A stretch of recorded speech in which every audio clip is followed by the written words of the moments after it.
After Mosby joined the Confederate Army, he eventually came under the command of Jeb Stuart as a member of the 1st Virginia Cavalry.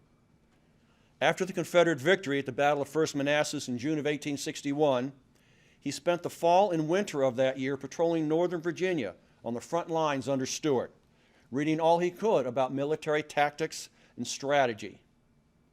As the Confederate Army was pulling out of northern Virginia in the spring of 1862, Stuart rode up to Mosby and asked him to verify if the Union Army was following them.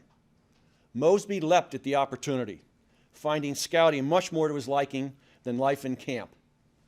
Mosby was able to successfully report to Stuart that the Union Army in this case was not following them as the Confederate Army moved south.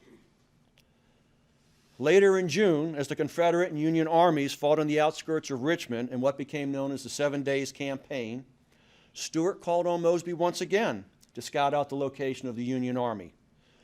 Mosby relished the order, and after Mosby successfully conducted his scout, Stuart himself decided to ride out and discover the exact position of the entire Union Army so that General Robert E. Lee could find an advantage in attacking them.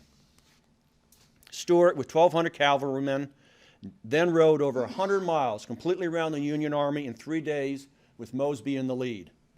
The information they provided helped Lee bring an end to the battle.